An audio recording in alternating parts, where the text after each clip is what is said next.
The golden stories में आपका स्वागत है। आज हम चंद्रधर शर्मा गुलेरी जी की लिखी कहानी उसने कहा था सुनेंगे। यह कहानी प्रथम विश्व युद्ध की पृष्ठभूमि पर लिखी गई है। बड़ी ही मार्मिक कहानी है। ये कहानी एक अधूरे प्रेम और त्याग की कहानी है।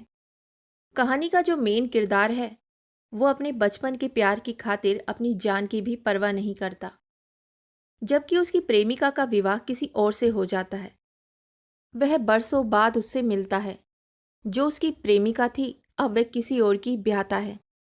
वह उससे अपने पुत्र और पति की रक्षा का वचन लेती है और लहना सिंह अपने वचन और प्रेम की खातिर अपनी जान पर खेलकर किस प्रकार उनकी रक्षा करता है। कहानी में आपको सच्चे प्रेम के दर्शन होंगे। तो आइए सुनते हैं कहानी उसने कहा था। बड़े बड़े शहरों के इक्के गाड़ी वालों की जबान के कोड़ों से जिनकी पीठ छिल गई है और कान पक गए हैं, उनसे हमारी प्रार्थना है कि अमृतसर के बम्बू कोट वालों की बोली का मरहम लगावें। जबकि बड़े शहरों की चौड़ी सड़कों पर घोड़े की पीठ को चाबुक से धुनते हुए इक्के वाले कभी घोड़े की नानी से अपना निकट यौन संबंध स्थिर करते हैं, कभी उसके गुप्त गुह्य अंगों से डॉक्टर को लजाने वाला परिचय दिखाते हैं, कभी राह चलते पैदलों की आंखों के ना होने पर तरस खाते हैं, कभी उनके पैरों की उंगलियों के पोरों को चीथकर अपने ही को सताया हुआ बताते हैं और संसार भर की गलानी और शोभ के अवतार बने नाक की सीध चले जाते हैं।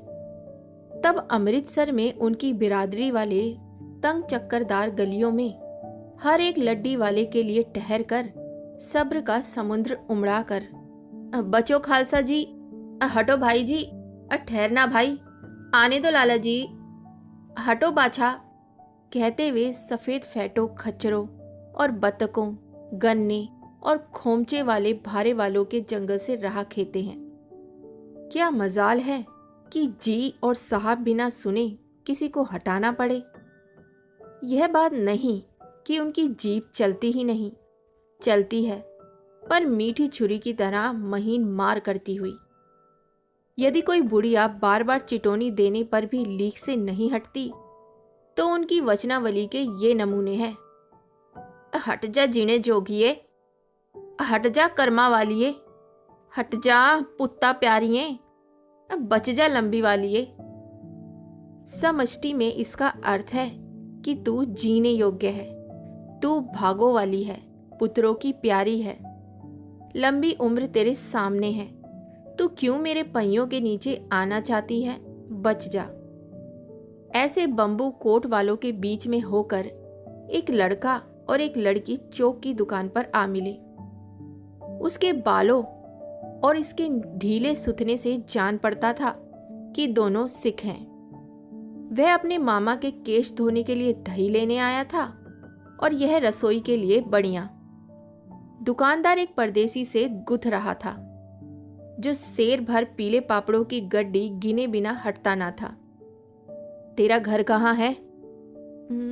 मंगरे में। और तेरा? मांझे में। यहाँ कहाँ रहती है? आतर सिंह की पैठक में। वह मेरे मामा होते हैं। मैं भी मामा के आया हूँ। उनका घर गुरु बाजार में है। इतने में दुकानदार निपटा और इनका सौदा देने लगा। सौदा लेकर दोनों साथ साथ चले। कुछ दूर जाकर लड़के ने मुस्कुराकर पूछा, तेरी कुड़माई हो गई? इस पर लड़की कुछ आंखें चढ़ाकर थत कहकर दौड़ गई और लड़का मुंह देखता रह गया। दूसरे तीसरे दिन सब्जी वाले के यहाँ या दूध वाले के यहाँ अकस्मात दोनों मिल जाते हैं। महीना भर यही हाल रहा। 2-3 बार लड़के ने फिर पूछा, ओए तेरी कुड़माई हो गई? और उत्तर में वही थत मिला। एक दिन जब फिर लड़के ने वैसे ही हंसी में चिढ़ाने के लिए पूछा तो लड़की लड़के की संभावना के विरुद्ध बोली, हाँ हो गई। कब? कल। देखते नहीं ये रेशम से कड़ा हुआ सालू। लड़की भाग गई। लड़के ने घर की सीध ली। रास्ते में एक लड़के को मोरी में ढकेल दिया। एक छाबड़ी वाले की दिन भर की कमाई खोई, एक कुत्ते को पत्थर मारा और एक गोभी वाले ठेले में दूध उड़ेल दिया। सामने नहाकर आती हुई किसी वैष्णवी से टकराकर अंधे की उपाधि पाई। तब कहीं घर पहुंचा। कहानी अब एक नया मोड़ लेती है। लैना सिंह अब युवक हो चुका है और फौज में है। होश में आओ, कयामत आई है और लप्टन साहब की वर्दी पहन कर आई है। क्या? लप्टन साहब या तो मारे गए हैं या कैद हो गए हैं। हाँ, उनकी वर्दी पहनकर कोई जर्मन आया है। सूबेदार ने इसका मुंह नहीं देखा, मैंने देखा है और बातें की हैं। सोहरा साफ उर्दू बोलता है, पर किताबी उर्दू, और मुझे पीने को सिगरेट दिया है। तो अब मारे गए, धोखा है। सूबेदार कीचड़ में चक्कर काटते फिरेंगे और यहाँ खाई पर धावा होगा और उधर उन पर खुले में धावा होगा। उठो उठो, एक काम करो, पलटन में पैरों के निशान देखते देखते दौड़ जाओ। अभी बहुत दूर ना गए होंगे। सूबेदार से कहो कि एकदम लौट आवें। खंदक की बात झूठ है, चले आओ। खंदक के पीछे से ही निकल जाओ। सुनो, पत्ता तक ना खड़के, देर मत करो।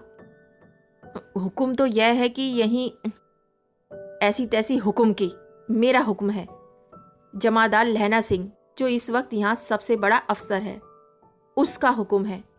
मैं लप्टन साहब की खबर लेता हूँ। पर यहाँ तो तुम 8 ही हो। 8 नहीं, 10 लाख। एक एक अकालिया सिख 1.25 लाख के बराबर होता है। चले जाओ। लौटकर खाई के मुहाने पर लहना सिंह दीवार से चिपक गया। उसने देखा कि लप्टन साहब ने जेब से बेल के बराबर 3 गोले निकाले।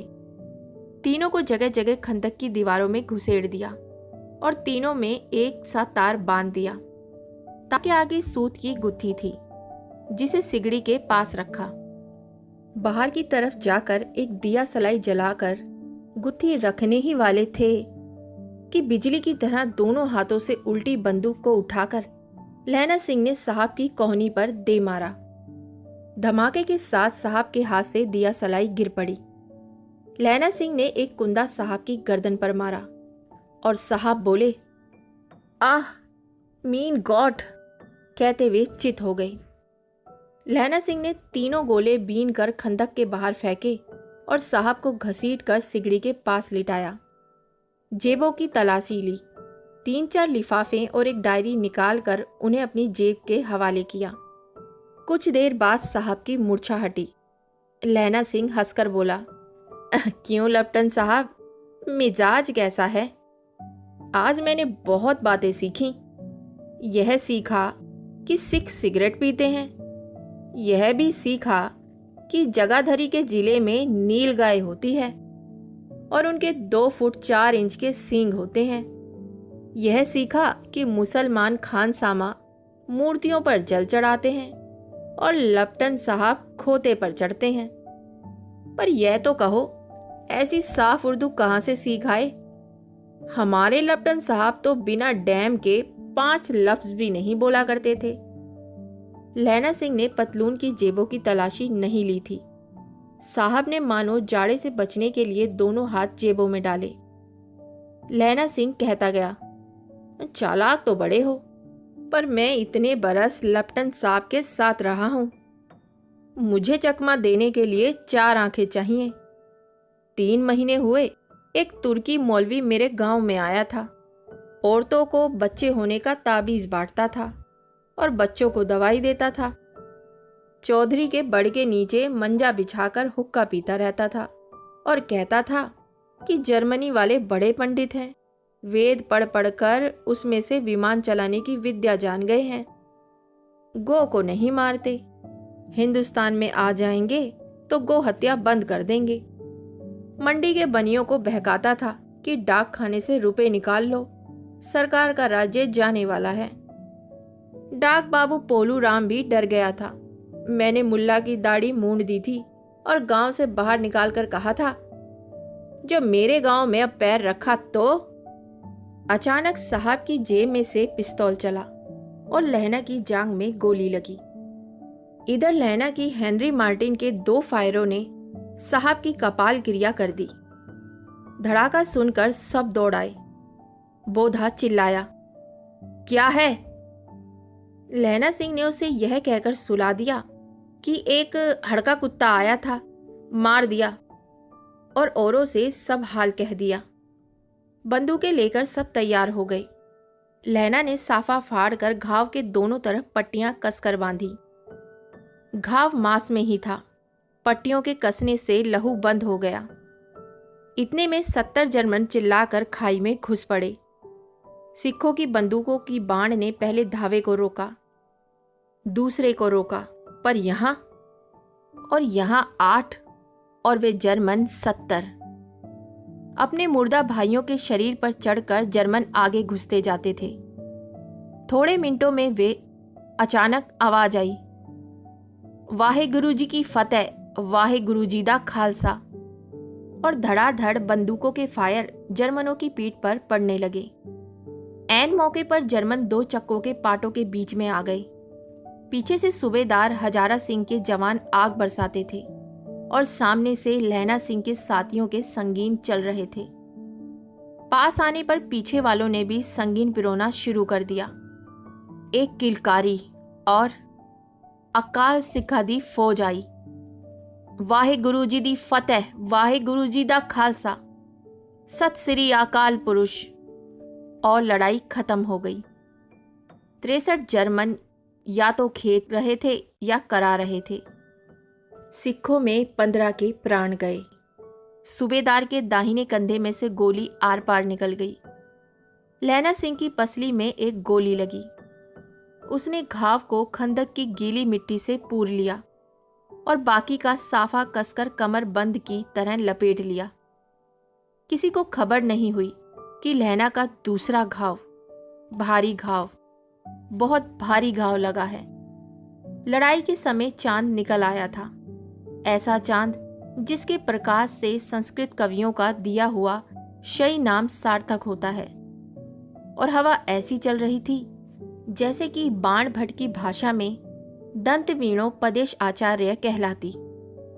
वजीरा सिंह कह रहा था कि कैसे मन मन भर फ्रांस की भूमि मेरे बूटों से चिपक रही थी जब मैं दौड़ा दौड़ा सूबेदार के पीछे गया था।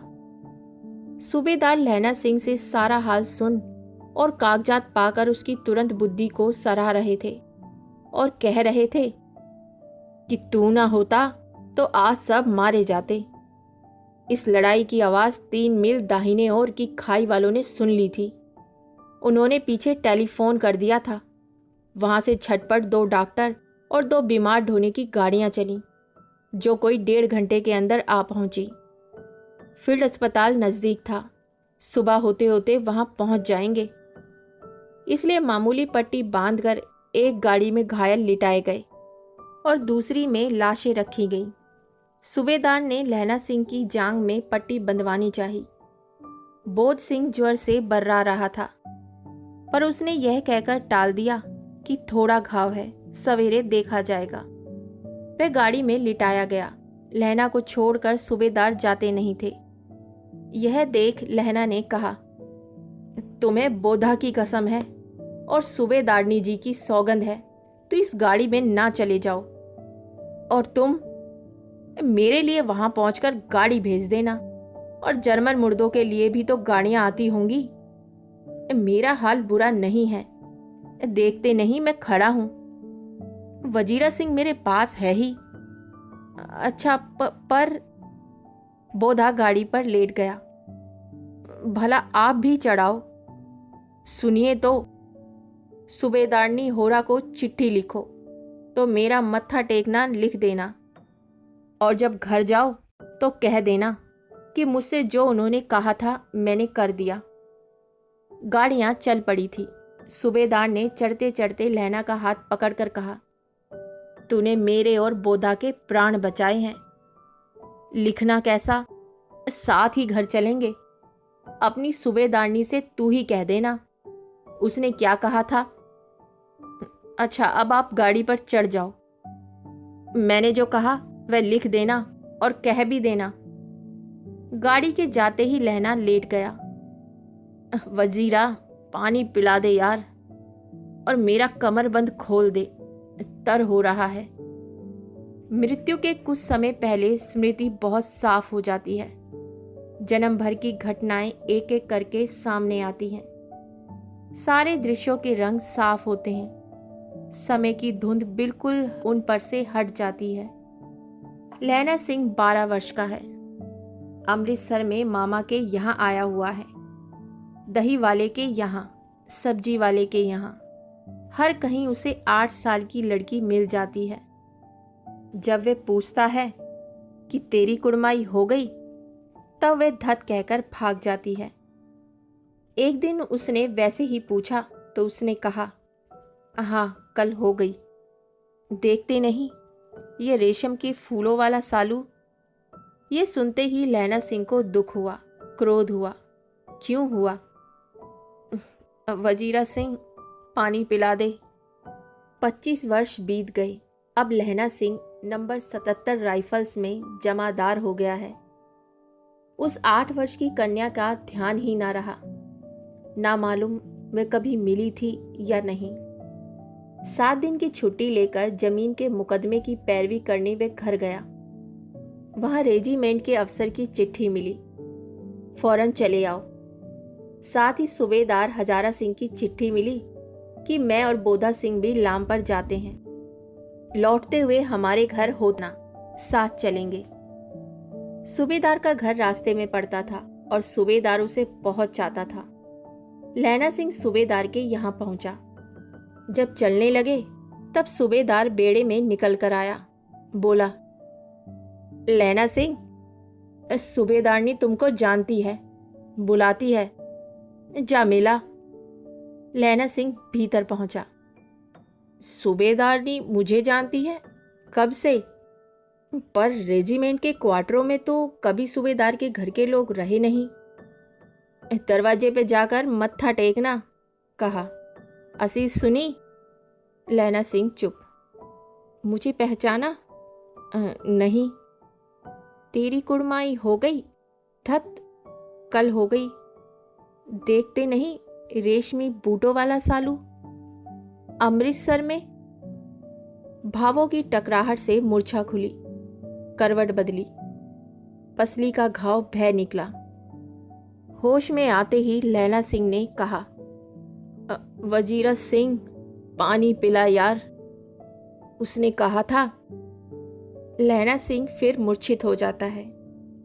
स्वप्न चल रहा है। सूबेदारनी कह रही है, मैंने तेरे को आते ही पहचान लिया। एक काम कहती हूं, मेरे तो भाग फूट गए। सरकार ने बहादुरी का खिताब दिया है, लायलपुर में जमीन दी है। आज नमक हलाली का मौका आया है, पर सरकार ने हम तीमियों की घघरिया पलटन क्यों ना बना दी, जो मैं भी सूबेदार जी के साथ चली जाती। एक बेटा है, फौज में भर्ती हुए उसे 1 ही वर्ष हुआ। उसके पीछे 4 और हुए, पर एक भी नहीं जिया। सूबेदारनी रोने लगी। अब दोनों जाते हैं। मेरे भाग, तुम्हें याद है एक दिन टांगे वाले का घोड़ा दही वाले की दुकान के पास बिगड़ गया था? तुमने उस दिन मेरे प्राण बचाए थे। आप घोड़ों की लातों पर चले गए थे और मुझे उठाकर दुकान के तकत के पास खड़ा कर दिया था। ऐसे ही इन दोनों को बचाना, यह मेरी भिक्षा है। तुम्हारे आगे मैं आंचल पसारती हूँ। रोती रोती सूबेदारनी ओबरी में चली गई। लैना सिंह भी आंसू पोंछता हुआ बाहर आया। वजीरा सिंह, पानी पिला, उसने कहा था। लहना का सिर अपनी गोद में रखे वजीरा सिंह बैठा है। जब मांगता है तब पानी पिला देता है। आधा घंटे तक लहना फिर चुप रहा। फिर कुछ बेहोशी की हालत में बोला, कीरत सिंह, ओए कीरत सिंह। वजीरा ने कुछ समझकर कहा, हाँ भैया, मुझे और ऊंचा कर ले, अपने पट पर मेरा सिर रख ले। वजीरा ने वैसा ही किया।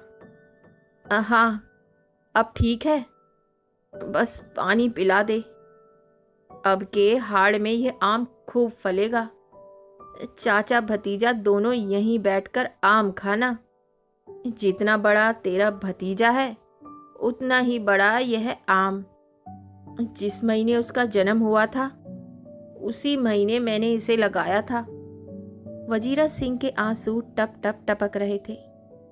कुछ दिन पीछे लोगों ने अखबारों में पढ़ा, फ्रांस और बेल्जियम 67वीं सूची, मैदानों में घावों से मरा। नंबर 77, सिख राइफल्स, जमादार लहना सिंह।